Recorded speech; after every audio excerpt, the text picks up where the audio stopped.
They said it would never happen. But it finally did. After years of lyrical warfare, subliminal shots, and industry politics, the unthinkable just went down. Drake, the sixth god himself, has officially lost his final battle against Kendrick Lamar. And the internet? It's melting. Fans are in disbelief. Timelines are on fire. And even industry insiders are whispering that this might be the biggest downfall in hip-hop history. It all started with a cryptic Instagram story that Kendrick dropped late last night. Just one line that sent shockwaves through the culture. "The crown don't fit if it's borrowed." Within minutes, Drake's team went silent. No tweets, no cryptic captions, nothing. And that silence? That's what really got people talking. Now rumors are spiraling that behind the scenes, Drake's camp tried to bury a track that Kendrick's people leaked. A diss so raw and personal it made The Heart Part 5 sound like a warm-up. Some are even saying Drake's own crew turned on him, feeding Kendrick private details about his label, his son, and even his unreleased music. This isn't just another rap beef. This is war turned personal. And tonight we're breaking down exactly how Drake lost everything he built, to the one rapper he swore could never touch him. Nobody expected the night to go down like this. The hip-hop world had been on edge ever since Kendrick dropped that haunting Instagram story. Just 7 words. "The crown don't fit if it's borrowed." It wasn't tagged, it wasn't captioned, but everyone knew who it was aimed at. Drake, the sixth god, the hit machine who'd built an empire off bars, melodies, and a spotless image. For years, Kendrick and Drake had danced around their rivalry. Subtle jabs in interviews, slick references in verses, nothing direct enough to cause all-out war. But behind the scenes, insiders say things were getting ugly. Drake's camp had allegedly been tracking every Kendrick move for months. He was ready, or at least he thought he was. Then came the leak. A mysterious SoundCloud upload appeared out of nowhere around midnight. A rough, unmastered track titled Overdue. Within an hour, it was everywhere. Fans recognized Kendrick's flow instantly. Calm, cold, surgical. But what made it viral wasn't the beat or the bars. It was the content. Kendrick didn't just diss Drake, he dissected him. Line after line, he painted a picture of a man trapped by his own fame, surrounded by yes men, haunted by paranoia. One verse in particular left fans stunned. "You hid your pain behind a hit single, but when your son asks who's real, it's still a riddle." That line broke the internet. Within minutes, Drake's son was trending on Twitter, TikTok, everywhere. Fans were analyzing lyrics, finding hidden meanings, even connecting references back to Scorpion and her loss. By 2 a.m., the Toronto mansion was reportedly in chaos. Sources close to Drake said he'd been blindsided. The track wasn't supposed to exist. According to one OVO insider, Drake's been working on a reply for weeks, but this wasn't part of the plan. Someone leaked what was supposed to be his version of the story. That's when things took a darker turn. In the following hours, blogs started posting alleged screenshots between OVO members arguing in group chats. One message, supposedly from an OVO producer, read, "Bro, I told you not to trust him. He was in the room when you played that verse." Another one said, "Kenny ain't moving like a rapper. He's moving like he wants to end careers." By morning, hip-hop Twitter was in full meltdown mode.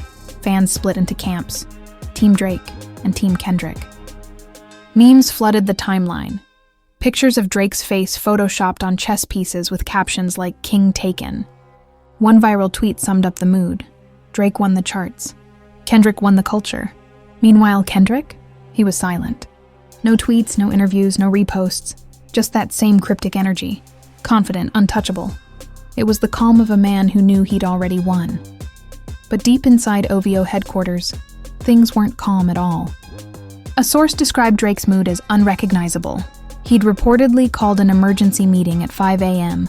with his managers and closest producers. One insider claimed he slammed his phone on the table and said, "This man thinks I'm soft. Nah, we endin' this tonight." He wanted to drop a diss within 24 hours. A scorched earth reply that would bury Kendrick. But his team wasn't convinced. One of his PR advisors allegedly warned him, "If you respond angry, you lose control of the story. Right now he's got the high ground." But Drake didn't care. Word spread fast that Drake had recorded a new track titled Final Warning.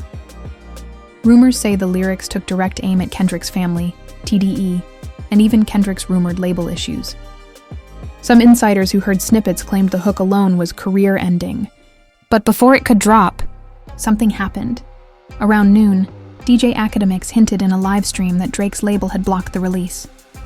Universal allegedly stepped in, claiming the record could escalate real-life tensions. That was when fans realized this beef wasn't just music anymore, it was political. "Drake's losing control of his own career," one fan commented under Academic's post.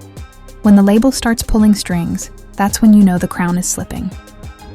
Hours later, Kendrick made his next move, not with a track, but with a move. He appeared at a small pop-up event in Compton, smiling, calm, surrounded by fans. Cameras caught him signing autographs and laughing while people shouted, "You killed Drake!" Kendrick just nodded slightly and said, "Love always wins. Truth don't need autotune." That one line, "Truth don't need autotune," went viral. By that night, hashtags like "Dollar Drake down" and "Dollar Truth don't need autotune" were trending worldwide. Even celebrities started chiming in. Joe Budden posted a laughing emoji. Rick Ross tweeted a cryptic snake emoji. The entire industry could feel it. The tides were turning. For the first time in a decade, Drake wasn't in control of the narrative. Fans began revisiting old interviews, resurfacing old quotes, like when Kendrick said years ago in Control, "I got love for you, Drake, but I'm trying to murder you." Back then, it was seen as competition. Now, it sounded prophetic. Meanwhile, inside OVO, Drake reportedly went dark. Sources said he stopped answering calls. A friend close to him claimed, "He's not sleeping. He's rethinking everything. He doesn't just feel betrayed, he feels humiliated." But that wasn't the end. Because within days, a second leak would surface. One that changed everything, and revealed just how deep the betrayal went. By the time the sun set over Toronto that Friday, OVO Sound wasn't a label anymore. It was a war zone. Behind those tinted studio windows, trust had cracked wide open. What began as a lyrical feud had turned into a manhunt for a mole. And the worst part? The snake wasn't outside the circle. It was someone Drake had personally put on.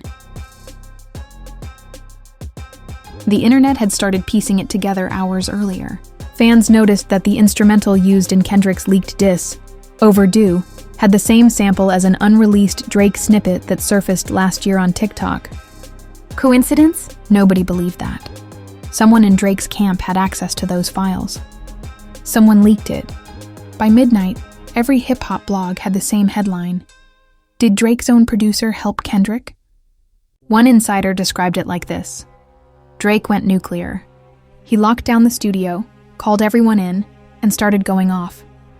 Phones were on the table. Nobody could leave until he found out who did it. Witnesses say the energy that night was dark. Drake, usually calm and composed, was pacing, his voice hoarse from yelling.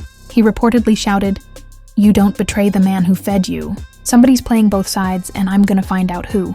Inside that room were OVO's top producers, 40, Boy One Day, Noel, and a few new faces Drake had been mentoring. But it was one name that everyone kept side-eyeing, Rico Banks, a young engineer who'd been rising fast under Drake's wing. Rico had access to files, sessions, and even private demos. A few hours later, a private message leaked on X, formerly Twitter. It was a DM allegedly between Rico and a TDE affiliate. The message read, "He thinks he untouchable. Watch what we drop next week." Fans went wild. Rico's Instagram vanished, his number disconnected. That was all the proof the internet needed. They crowned him the traitor, the OVO Judas. But behind closed doors, Drake wasn't celebrating. The betrayal hit deep. Rico wasn't just an employee, he was like family. Drake had paid for his first apartment, even featured one of his beats on a demo. To find out he might have been feeding Kendrick info, that's what broke him. Sources say Drake spent that night alone in the booth, just him and a mic. The lights were low. His voice cracked as he recorded what insiders now call his most emotional verse since Marvin's Room. One engineer, who later spoke off the record, said, "It wasn't even a diss. It sounded like a man talking to his ghost." But while Drake was grieving his inner circle, Kendrick was capitalizing on the chaos.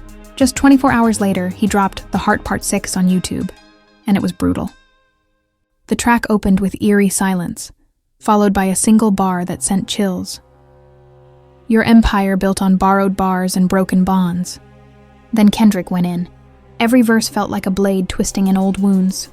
He rapped about loyalty, manipulation, and fame, hinting that he'd been warned about the OVO drama long before it exploded. I gave him keys to the kingdom, they sold him out for the clout. He wrote them checks, they wrote him off. Now the crown's in doubt. Within minutes, The Heart Part 6 hit 1 million views. Comments flooded in. Drake's finished. Drake's finished. Kendrick turned pain into poetry. This ain't rap beef. This is lyrical assassination. Drake saw it all, and that's when something inside him snapped.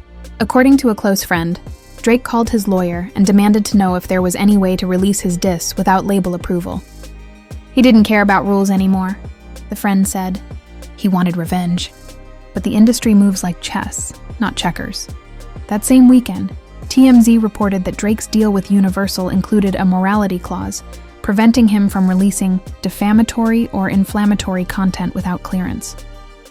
Basically, if his diss mentioned real names or families, he could be sued. And guess what? Kendrick's diss already hinted he had dirt that could prove Drake was hiding skeletons. Fans began noticing something strange. OVO producers unfollowing each other. Boy Wonder posted a cryptic tweet, "Loyalty ain't loud." 40 liked it. Within an hour, both deleted their posts. That's when people knew. The OVO family was cracking apart publicly. Meanwhile, Kendrick's camp stayed quiet. Almost too quiet. But someone else started talking. Charlemagne Thagard. On The Breakfast Club, Charlemagne said, "Drake's not fighting Kendrick anymore.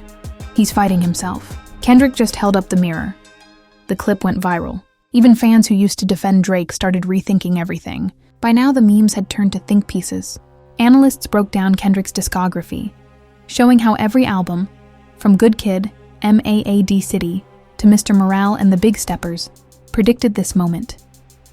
"He's been building toward this," one viral TikTok said. "Kendrick plays chess with eternity. Drake plays checkers with charts." That one line stung because it was true. Even Drake's inner circle started questioning his focus. His former collaborator, Party Next Door, allegedly told a friend, "He's chasing validation, not legacy." That quote leaked to blogs within hours. Fans began calling it the Drake spiral.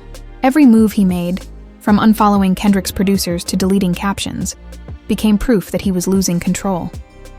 Then came the breaking point. 2 days after Kendrick dropped The Heart Part 6, another leak hit Reddit. A secret video clip from an OVO listening session. It showed Drake previewing his unreleased diss for a small crowd. The song was raw, angry. But what got fans talking was a line that seemed to cross every boundary. "You talk about real, but where was your dad? You preach peace, but your brother's in rehab."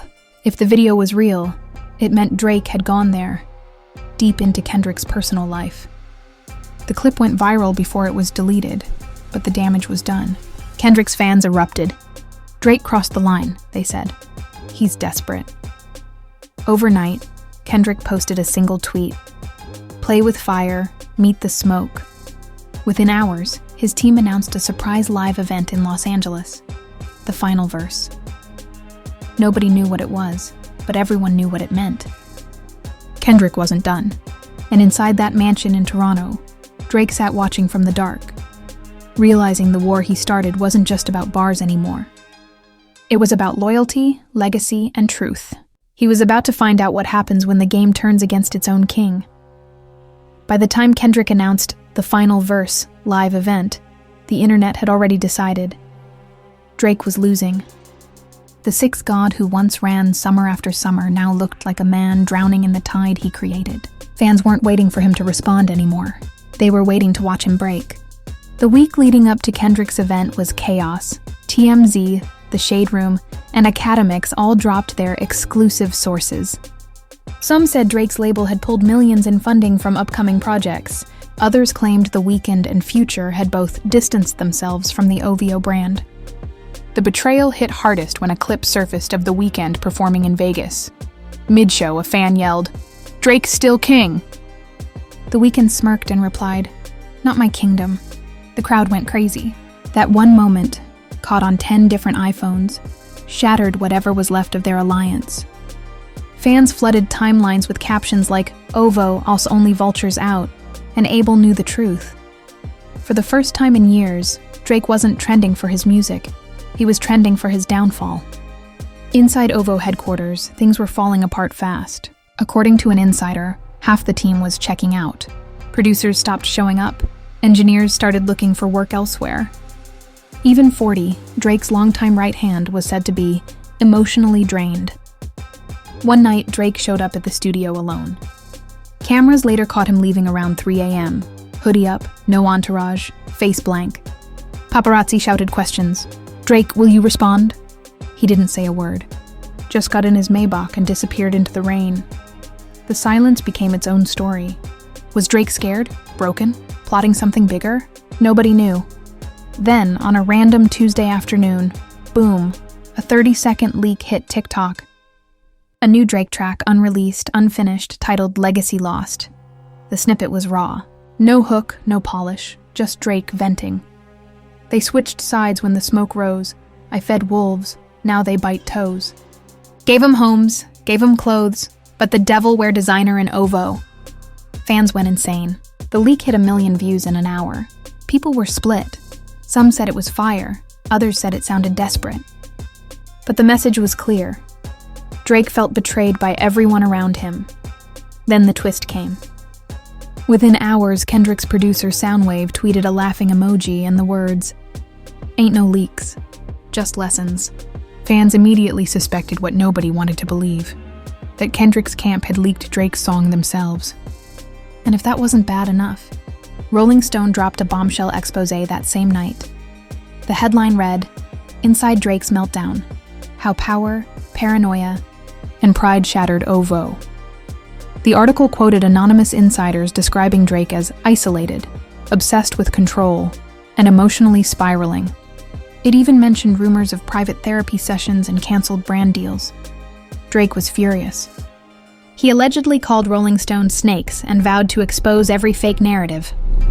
But he couldn't stop the momentum. The internet had already made up its mind. Kendrick wasn't just winning musically.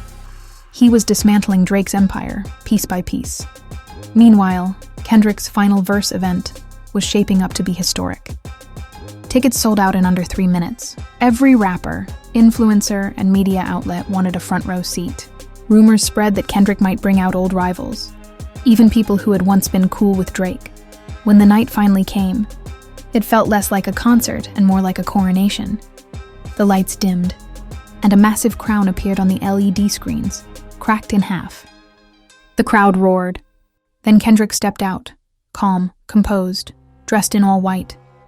He stood silent for 30 seconds while the crowd chanted his name. And when he finally spoke, the words cut through the air like glass. "They told me to play nice. I told them the truth don't negotiate." He performed Overdue, The Heart Part 6, and then debuted a new track, 6 Feet Under. The beat dropped heavy, and the first line made the internet explode. He built a tower just to drown in his own wave. Every bar after that hit harder. It wasn't just about Drake anymore. It was about ego, image, and the price of power. Fans screamed every word like gospel.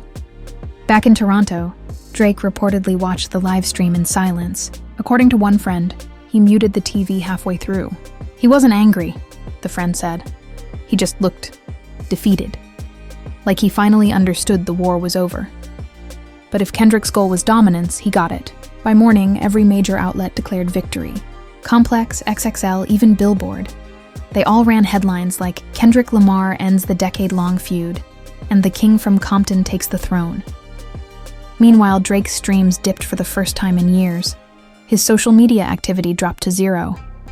No posts, no stories, no captions. Fans begged for a response, but nothing came. Instead, someone close to him tweeted, then deleted, a cryptic message. "Sometimes you gotta lose to see who really riding with you." That same day, Kendrick was spotted in New York with Jay-Z and J. Cole, all laughing together at a Rock Nation event. The photo went viral instantly. Fans captioned it, "The Real Big Three." And that was the final nail. For years, Drake had positioned himself as the king of the new era, the hitmaker, the tastemaker, the chart god. But now, his crown had been cracked, his circle exposed, his empire shaking. Even his haters didn't celebrate. It felt sad. Still, some fans refused to count him out. "Drake always bounces back," one fan tweeted. "He just plotting in silence." But others weren't so sure. "This ain't the same Drake," one viral comment read. "This is a man who finally met someone he couldn't outshine." And somewhere, in a quiet room overlooking Toronto, Drake stared at his phone, scrolling through a decade of photos, awards, and memories. Then he opened his notes app and started typing. What he wrote that night would become the beginning of his final act, the last chapter in a rivalry that shook the culture forever. The morning after Kendrick's final verse event, hip-hop woke up to a strange silence. No reaction from Drake, no statement from Ovo, no subtweets, just quiet. Heavy, deafening quiet. But the internet wasn't waiting. Fans started flooding timelines with "Rip Ovo" memes, while news outlets published obituaries for Drake's career like he was already gone. Yet deep inside that Toronto mansion, Drake was still up, pacing through the hallway at 4 a.m. Phone in hand, staring at one message over and over again. It was from his mom. She'd texted, "Aubrey, don't let them tell your story for you." That one line hit harder than any diss track. Drake had spent over a decade controlling the narrative. Every rollout, every leak, every heartbreak turned into a hit. But this time, the story had gotten away from him. Kendrick didn't just beat him.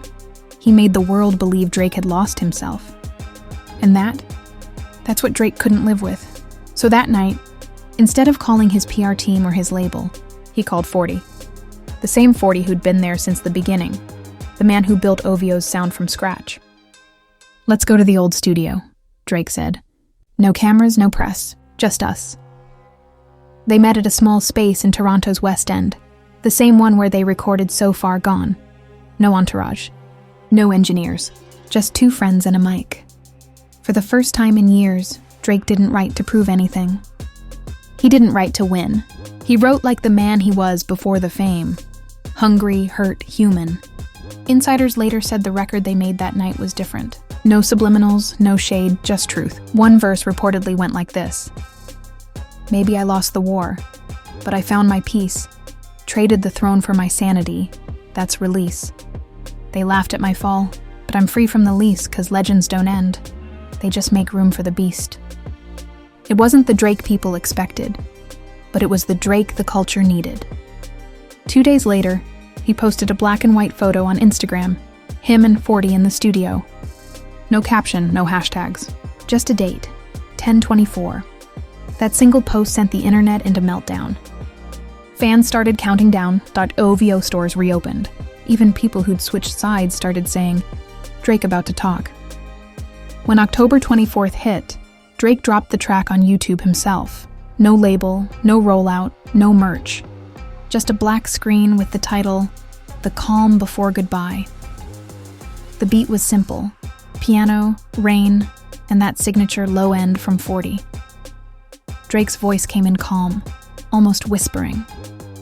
He didn't diss Kendrick. He didn't respond to the bars. He reflected. He talked about fame, fear, and friendship. He talked about losing himself in the chase for greatness. And then he said something that made everyone stop scrolling. "Kenny ain't my rival. He my reminder. To be real, not just viral." The internet froze. This wasn't the angry Drake fans expected. It was something deeper. He ended the song with, "Tell the world I'm stepping back, not defeated, just intact. I gave you hits, gave you heart, now I'm giving you facts. The boy grew up, that's that." And then silence. The track faded into the sound of Toronto rain. Within minutes, "The Calm Before Goodbye" hit #1 on Twitter.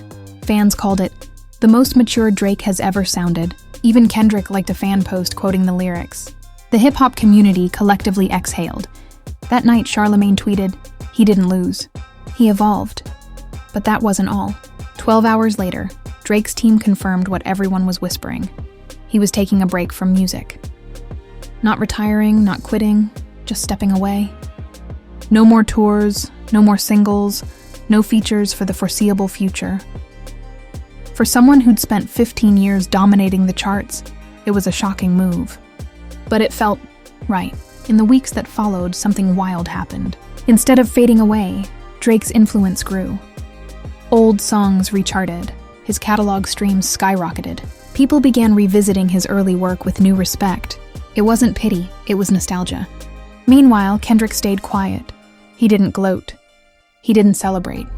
He simply posted one message on his Instagram story: "Iron sharpens iron."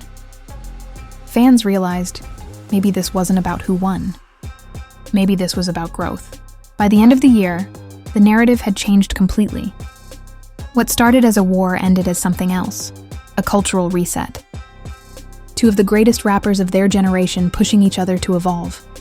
But still, rumors persisted that Drake had one more song hidden away. A private track recorded the same night as The Calm Before Goodbye, a song only his closest friends had heard. 40 reportedly described it as the real final chapter. Months later, during a live interview, 40 was asked if Drake would ever release it. He smiled and said, "Some stories are better when you let the world wonder." And maybe that's exactly what Drake wanted. Not revenge, not validation, just peace, and a legacy that spoke for itself. Because in the end, Drake didn't lose his final battle against Kendrick. He lost his crown to find his soul. And just like that, the story that started as a rap feud turned into a cultural moment that'll be studied for decades. Drake, the certified hitmaker, the man who once ruled every summer, finally stepped away from the game. But he didn't walk away defeated. He walked away different. Kendrick Lamar didn't just win a lyrical war. He forced the world, and Drake himself, to face something bigger than charts and streams. He forced hip-hop to grow up, to remember that legacy isn't about who talks the loudest, but who tells the truth the longest. Still, the question remains, is this really the end? Drake's silence feels temporary. The streets are already whispering about secret studio sessions, unreleased verses, and a mysterious return album that could flip the game all over again. And if history's taught us anything, it's that Drake always moves when the world least expects it. So now we turn to you, the fans, the culture, the heartbeat of this story. Did Drake really lose this war? Or did he win something far more valuable, his freedom? Was Kendrick the one who ended a chapter? Or the one who made Drake rewrite his story from scratch? Drop your thoughts in the comments below. Let's see who's really Team Kendrick and who's still riding for the sixth god. Make sure you like, subscribe, and turn on those notifications, because this saga isn't over. When Drake finally breaks his silence, we'll be right here breaking it all down. We'll be right here breaking it all down.